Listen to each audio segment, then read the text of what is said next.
आदाब, आप देख रहे हैं द वर्क न्यूज़ और मैं हूं आपके साथ असलम खान। हमारे साथ बातचीत करने के लिए मौजूद हैं एडवोकेट मोहम्मद लतीफ़ मलिक, J&K हाई कोर्ट। इनसे जानने की कोशिश करेंगे कि फ़िलहाल जो है जम्मू कश्मीर में ओबीसी के 27% रिज़र्वेशन को लेके बहुत बड़ा एक मुद्दा चल रहा है। हर एक डिस्ट्रिक्ट से, हर एक कस्बे से ये आवाज़ निकल के आ रही है कि 27% रिज़र्वेशन जो है वो ओबीसी के लिए होनी चाहिए। आखिर मतलब लोग जो हैं किस किस तरीके से इसको लेते हैं, इनसे जानने की कोशिश करेंगे। सर, स्वागत है हमारे चैनल में आपका। Thank you. सर, आपसे जानने की कोशिश करेंगे कि जैसे कि जम्मू शहर में लगभग हर गांव में, हर गली में गाड़ियां घूम रही हैं, ये बड़े बड़े पोस्टर लगा के 27% रिजर्वेशन जो है वो ओबीसी को मिलनी चाहिए।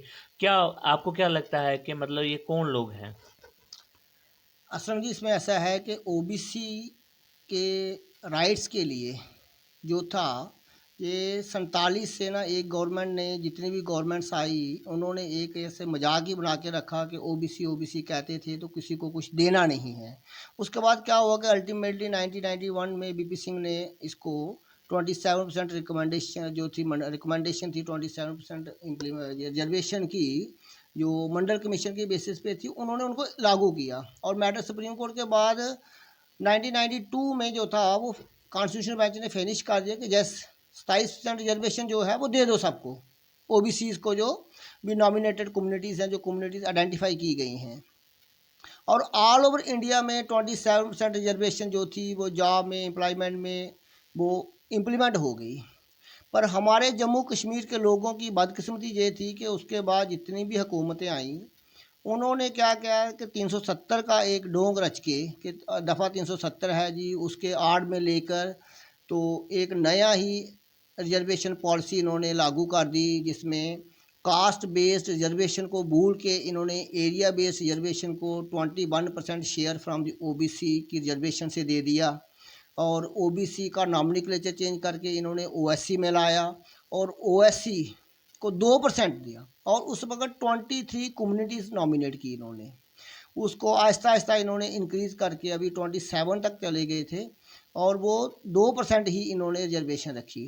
और उसके बाद जितनी भी हुकूमतें आईं, हर एक ने इलेक्शन से पहले ये वादा किए लोगों के साथ, और ओबीसी के वोट को एक वोट बैंक पॉलिटिक्स बना के और लॉलीपॉप दे के रखा कि जी आप हमें वोट दो, हम आपको 27% रिजर्वेशन देंगे।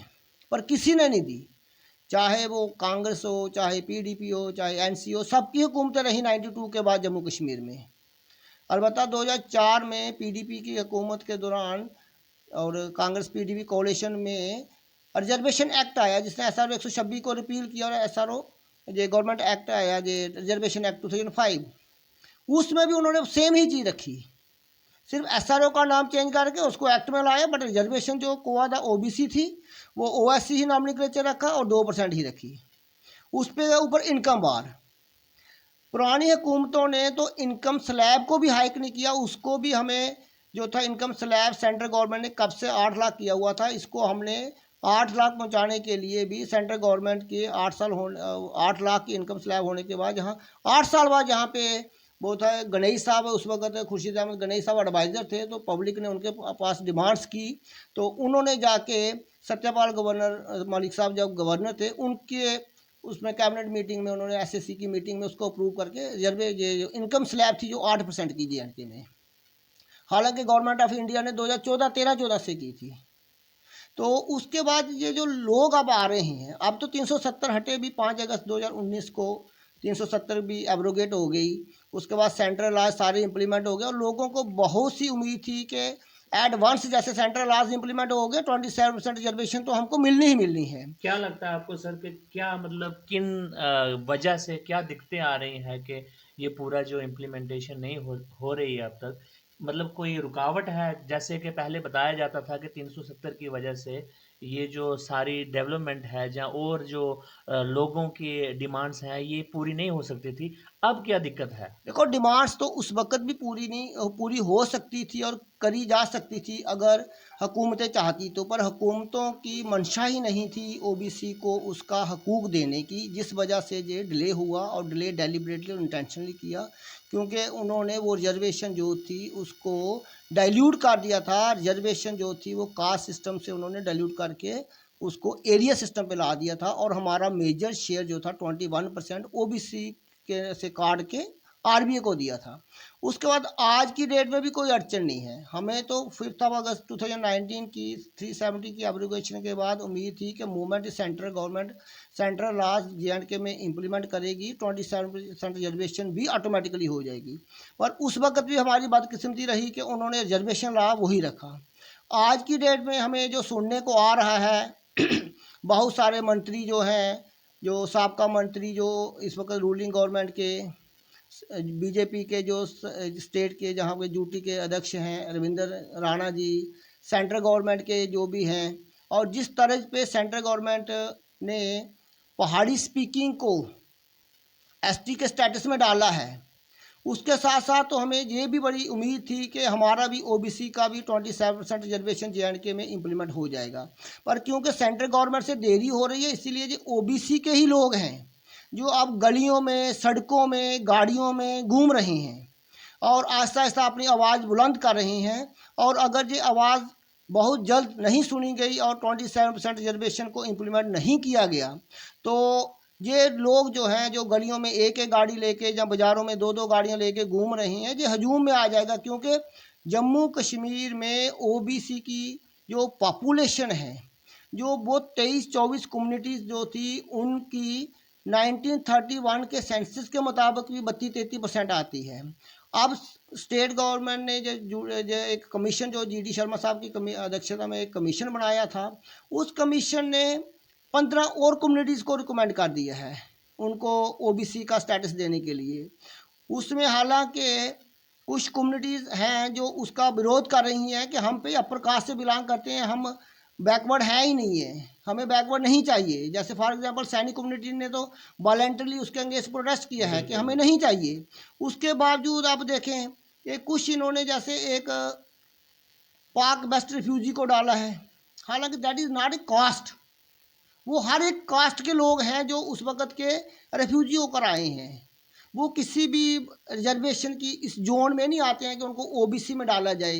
क्योंकि ओबीसी जो है that is other by backward classes जो है दैट इज़ बेसिक क्राइटेरिया उसका जो है कम्युनिटी कास्ट बेस्ड रिजर्वेशन।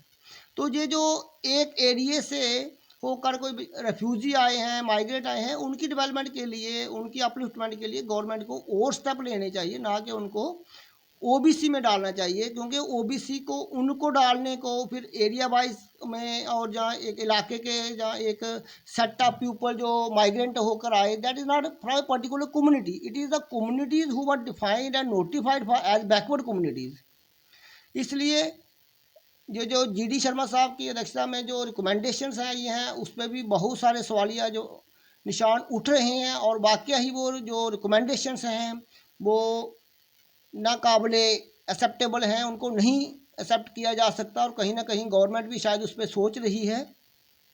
और इसलिए जो 27% रिजर्वेशन है ना, ये जैसे शुरू में मंडल कमीशन ने रिकमेंड की थी, इसके पीछे एक मोटिव था कि क्यों की गई है, उसके पीछे एक लॉजिक था कि वाई 27%।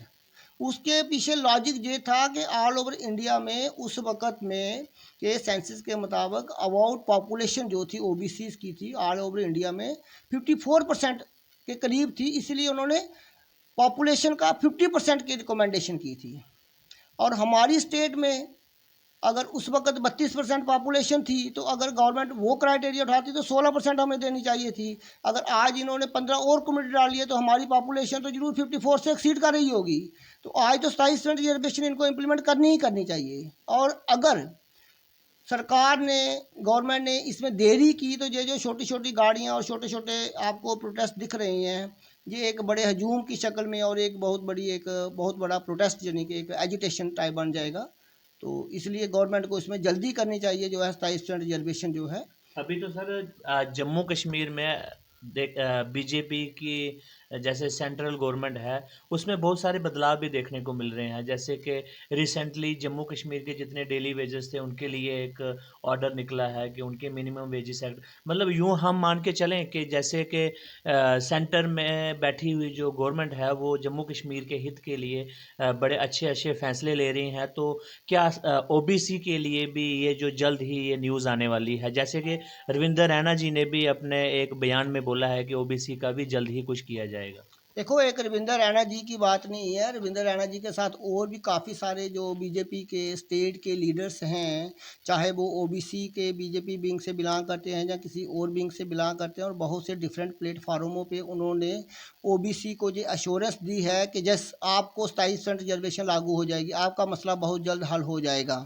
तो जैसे कि सेंट्रल गवर्नमेंट ने अभी यूटी में जो है ये इनडायरेक्टली तो सेंट्रल गवर्नमेंट के कंट्रोल में आती है, जो होम मिनिस्टर के कंट्रोल में आती है, तो होम मिनिस्टर जब बीजेपी का है तो उन्हीं के सारे कंट्रोल में जे&के में जितनी भी डेवलपमेंट हो रही है, इनका चाहे जितना भी वो क्रेडिट जाएगा वो सेंट्रल गवर्नमेंट को ही जाएगा। बिल्कुल बिल्कुल। तो इसलिए जो जो बाकी उन्होंने मुद्दे हल किए हैं उसका क्रेडिट भी ऑफ कोर्स बीजेपी को दिया। जैसे एसटी को पॉलिटिकल रिजर्वेशन दी उन्होंने, 8-9 सीटें रिजर्व करके एमएलएज की।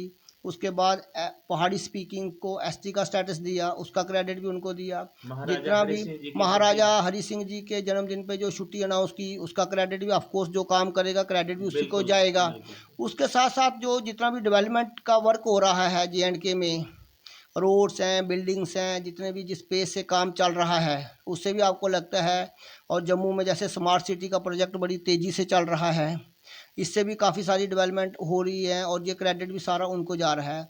और अभी अभी सुनने को ये आ रहा है कि शायद डेली वेजेस के लिए भी government has come up with order कि उनके कोई मिनिमम वेजेस को हाइक कर दिया गया है, और कोई रेगुलराइजेशन पॉलिसी के साथ भी शायद गवर्नमेंट आ जाए बड़ी जल्द। और इसके साथ साथ अब जो बेसिक मुद्दा रहा है, जो बहुत ही पुराना मुद्दा रहा है, और जिस मुद्दे को पुरानी जितनी भी जम्मू कश्मीर की सरकारें रहीं उन्होंने डेलिबरेटली इसको इग्नोर किया, और एक बहुत बड़ा चंक है ओबीसीज का जिनकी पॉपुलेशन 30-40% पहले थी, अब और 15 कम्युनिटीज़ आई हैं। और अगर बीजेपी को जम्मू कश्मीर में सरकार बनानी है, और जहाँ सरकार बनाने का वो सपना देख रही है, जहाँ सरकार बनानी है, तो जो मैं पहले भी कह चुका हूँ कि ओबीसी का मुद्दा हल करेगी तो बीजेपी अपनी सरकार बनाने की ख्वाहिश रख सकती है। नहीं तो अबाउट 50% लोगों के एक चंक को इग्नोर करके, और उनकी डिमांड जो आगे ही 30 साल पहले से पूरी नहीं हो पाई, अगर वो डिमांड अगर इलेक्शन से पहले फुलफिल नहीं की गई तो बीजेपी अपना सपना जो है सरकार बनाने का मुश्किल हो जाएगा उसके लिए। अगर ओबीसी का मुद्दा बीजेपी हल करती है तो बीजेपी के लिए जम्मू कश्मीर में सरकार बनाना कोई बहुत बड़ी बात नहीं रही, क्योंकि बहुत बड़े बड़े मुद्दे और पुराने मुद्दे जो है बीजेपी ने अपने थोड़े से इस टेन्योर में जम्मू कश्मीर में हल किए हैं। हल कर दिया। और ये जो आप कह रहे हैं कि जम्मू सिटी में गाड़ियाँ चल रही हैं, ये ओबीसी की जो आवाज़ है रिजर्वेशन की 27% से, हर एक गली से, हर एक नुक्कड़ से, हर एक कोने से, कश्मीर से के भी हर एक कोने से, आपको कुपवाड़ा, पुलवामा, अनंतनाग, वहाँ की भी लोकल न्यूज़ है, उसके पे भी अगर आप थोड़ी सी नज़र डालेंगे तो वहाँ भी ओबीसी का प्रोटेस्ट चल रहे हैं, वहाँ भी ओबीसी की आवाज़ें चल रही हैं। पिछले ही दिन वो ओबीसी का एक डेलीगेशन जम्मू में आके ओबीसी बैकवर्ड इसके क्लासेस कमीशन को आके मिले हैं, और डेली वो इवन के कुछ लोगों ने वहाँ सुप्रीम कोर्ट में पिटिशनें डाली हैं कश्मीर से, कुछ लोगों ने नेशनल बैकवर्ड क्लासेस पर कमीशन दिल्ली में पिटिशन्स डाली हैं 27% रिजर्वेशन के लिए। उसकी कुछ communications government of national commission for backward classes ने जे&के के चीफ सेक्रेटरी के साथ भी की हैं। ये मुद्दा हर जगह, यानी कि जम्मू कश्मीर के कोई भी हिस्सा ऐसा नहीं है जहाँ पर ओबीसी नहीं रहता, और कोई हिस्सा ऐसा नहीं है इस वक्त जहाँ से 27% रिजर्वेशन की डिमांड जो है वो नहीं आ रही है। जैसा कि अभी लतीफ़ साहब ने ये बोला कि ये जो प्रोटेस्ट हैं ये खाली जम्मू में नहीं निकल रहे हैं, ये पूरे जे&के में निकल रहे हैं। क्या कुछ होता है आने वाले दिनों में, और अगर बीजेपी सेंटर में बैठी हुई बीजेपी गवर्नमेंट अगर इनको इग्नोर करके जम्मू कश्मीर में सरकार बनाने का सपना देख रही है तो वो शायद ही मुमकिन नहीं होगा कि अगर ओबीसी कम्युनिटी को पार्टिकुलरली जब इसमें 15 कम्युनिटीज़ को और ऐड किया गया है तो फिर भी इनको अगर इनके मतलब जो इनकी एक्चुअल मिलनी चाहिए, इनको इतनी रिजर्वेशन नहीं मिलती है, तो आने वाले दिनों में ये जो प्रोटेस्ट है ये और भी बढ़ेंगे, और ये किस दिशा में लेके जाएगा वो फ़िलहाल कुछ नहीं कह सकते। लेकिन अब देखते हैं कि बीजेपी गवर्नमेंट की तरफ से क्या ओबीसी के लिए भी ये नया तोहफ़ा आएगा। फ़िलहाल आप देखते रहिए द वर्क न्यूज़।